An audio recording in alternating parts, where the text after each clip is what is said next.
നമസ്കാരം, മലയാളി വാർത്തയിലേക്ക് സ്വാഗതം.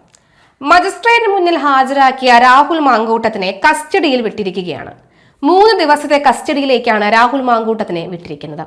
കോടതി വളപ്പിൽ വെച്ച് തന്നെ രാഹുലിനെ കൊല്ലാനുള്ള നീക്കം പോലും നടക്കാനുള്ള സാധ്യതയുണ്ട് എന്നാണ് മനസ്സിലാകുന്നത്. കാരണം രാഹുൽ അങ്ങോട്ടേക്ക് പോയപ്പോഴും തിരിച്ചിറങ്ങുമ്പോഴും ഒക്കെ തന്നെ രാഹുലിനെ വളഞ്ഞിട്ട് ആക്രമിക്കാൻ പറ്റുന്ന തരത്തിലുള്ള ആളുകളാണ് അവിടെ നിൽക്കുന്നത്. ചീമുട്ടയേറും ചെരുപ്പേറും അതുപോലെ തന്നെ മുദ്രാവാക്യം വിളികളും ഒതിച്ചോറെറിയും ഒക്കെ തന്നെ അവിടെ നടക്കുകയാണ്. ഈ കോടതി വളപ്പിനകത്തുപോലും രൂക്ഷമായ പ്രതികരണങ്ങൾ, തടിച്ചുകൂടുന്ന ജനങ്ങൾ, സ്ത്രീകൾ അടക്കമുള്ളവർ ഇറങ്ങിയുള്ള പ്രതികരണങ്ങൾ, പ്രതിഷേധങ്ങൾ ഒക്കെ നടന്നുകൊണ്ടിരിക്കുകയാണ്. ഇതിനിടയിലാണ് രാഹുൽ മാങ്കൂട്ടത്തെ ചിരിച്ചുകൊണ്ട് തന്നെയാണ് രാഹുൽ മാങ്കൂട്ടം ഇറങ്ങുന്നത്. തന്നെ ഒരു പ്രദർശന വസ്തു പോലെ എല്ലായിടത്തും പോലീസ് ഇങ്ങനെ കൊണ്ടു നടക്കുകയാണ് എന്നുള്ള ഒരു ആക്ഷേപം രാഹുൽ ഉന്നയിച്ചിട്ടുണ്ട് പോലീസിനെതിരെ.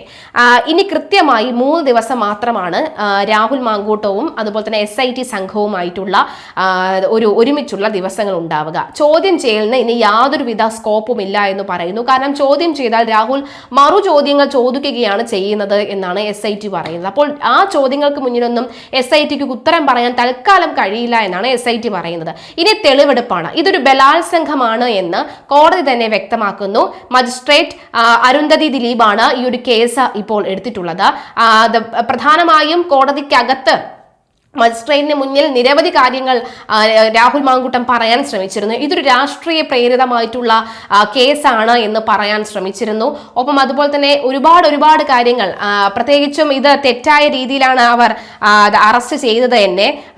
പ്രത്യേകിച്ച് മെമ്മോ ഒന്നും തന്നെ തന്നിട്ടുണ്ടായിരുന്നില്ല. മാത്രവുമല്ല 2 പേർ ഉണ്ടാകണമെന്ന് പറഞ്ഞാൽ അതൊന്നും തന്നെ ഉണ്ടായിട്ടില്ല. മാത്രമല്ല രാഷ്ട്രീയ പ്രേരിതമാണ്. ഇനി ഹോട്ടലിൽ കൊണ്ടുപോയി തെളിവെടുപ്പ് നടത്തേണ്ട ആവശ്യമില്ല. കാരണം ഹോട്ടൽ ബുക്ക് ചെയ്ത് തന്നെ യുവതിയാണ്. അപ്പോൾ അതിന്റെ ആവശ്യമില്ലല്ലോ എന്ന് പറയുന്നു. പക്ഷെ കോടതി പറയുന്നത്, അല്ലെങ്കിൽ മജിസ്ട്രേറ്റ് പറഞ്ഞത്, ഒഫൻസ് നടന്നത് ആ ഹോട്ടലിലാണ്. അതുകൊണ്ട് തന്നെ ഈ ഒരു വ്യക്തിയുമായി അവിടേക്ക് എത്തേണ്ടതും തെളിവെടുക്കേണ്ടതും അനിവാര്യം തന്നെയാണ്. അതുകൊണ്ട് അങ്ങോട്ടേക്ക് പോകേണ്ടതുണ്ട് എന്നും പറയുന്നുണ്ട്. അങ്ങനെ രാഹുൽ മാങ്കൂട്ടം എന്ന നേതാവിനെ ഇഞ്ചിഞ്ചായി പിച്ച് ചീന്തുന്ന കാഴ്ചകളാണ് കണ്ടുകൊണ്ടിരിക്കുന്നത്. രാഹുൽ മാങ്കൂട്ടം MLA എന്ന വ്യക്തി, അല്ലെങ്കിൽ രാഹുൽ മാങ്കൂട്ടത്തെ സ്നേഹിക്കുന്ന, ഇഷ്ടപ്പെട്ടിരുന്ന, ആരാധിച്ചിരുന്ന നിരവധി ആളുകളുണ്ട്. ഇപ്പോൾ മനസ്സിലാകുന്ന ഈ അവിഹിതങ്ങളൊക്കെ തന്നെ ഒരു തരത്തിലുള്ള രോഗമാണ് എന്ന് ഡോക്ടർ ഹാരിസ് അടക്കമുള്ളവർ പറയുന്ന സാഹചര്യവും ഉണ്ടാകുന്നുണ്ട്.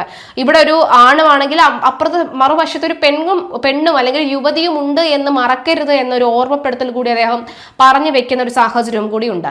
ഇത് റേപ്പ് തന്നെയാണ്, ബലാത്സംഗം തന്നെയാണ് എന്ന് കോടതിയും ആവർത്തിക്കുന്നു. ഏതായാലും പാലക്കാടേക്കാണ് കൊണ്ടുപോവുക. അതിനുശേഷം പത്തനംതിട്ടയിലേക്ക് കൊണ്ടുപോകും. നഗരമധ്യത്തിലുള്ള ഒരു ഹോട്ടലിലാണ് ഇവർ റൂം എടുത്തിരുന്നത്. അതുകൊണ്ട് തന്നെ ഈ നഗരമധ്യത്തിൽ രാഹുൽ മാങ്കൂട്ടവുമായി തെളിവെടുപ്പ് നടത്തുന്നത് രാവിലെ പകലുകളിൽ എത്രത്തോളം സാധ്യമാണെന്ന് അറിയില്ല. കാരണം പ്രതിഷേധം അത്രയും ശക്തമായിരിക്കും.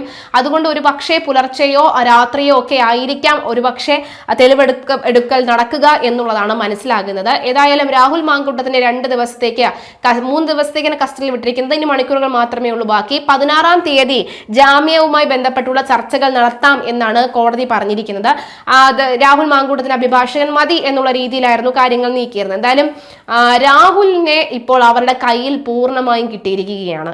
രാഹുലിന്റെ ബന്ധുക്കൾ രാഹുലിനെ കാണാനായി വന്നിരുന്നു ജയിലിനകത്ത്. അതുകൊണ്ട് തന്നെ അറസ്റ്റ് ബന്ധുക്കളെ അറിയിച്ചു എന്ന് എഴുതി വാങ്ങുകയും ഒക്കെ ചെയ്തിട്ടുണ്ടായിരുന്നു. രാഹുൽ ശക്തമായ നിലപാട് തന്നെയാണ് ഇപ്പോഴും സ്വീകരിച്ചിരിക്കുന്നത്. താൻ ഒരു തരത്തിലും തെറ്റ് ചെയ്തിട്ടില്ല എന്നുള്ള നിലപാട് തന്നെയാണ് ഇപ്പോഴും സ്വീകരിച്ചിരിക്കുന്നത്.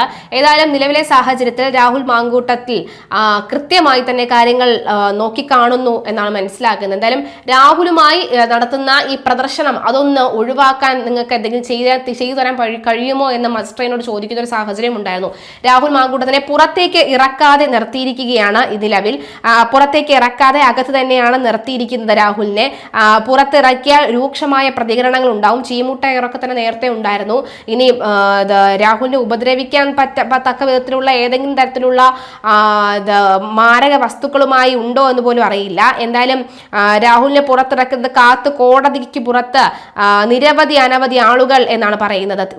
വലിയൊരു തിരിച്ചടിയാണ് രാഹുൽ മാങ്കൂട്ടത്തിന് നേരിടേണ്ടി വന്നിരിക്കുന്നത് എന്നാണ് വ്യക്തമാകുന്നത്. എന്തായാലും നേരെ ഇനി SITയുടെ കയ്യിൽ രാഹുൽ മാങ്കൂട്ടത്തിന് കിട്ടുമ്പോഴും ഇനിയും ഈ വൈദ്യ പരിശോധനയ്ക്കായി കൊണ്ടുപോകേണ്ടതുണ്ട്. ആ ചെക്കപ്പ് നടത്തിയതിനു ശേഷം മാത്രമേ രാഹുലിനെ തിരിച്ചുവിടുകയും ഒക്കെ ചെയ്യുകയുള്ളൂ. എന്തായാലും കാത്തിരുന്ന് കാണാം നീക്കങ്ങൾ എങ്ങനെയാണ്.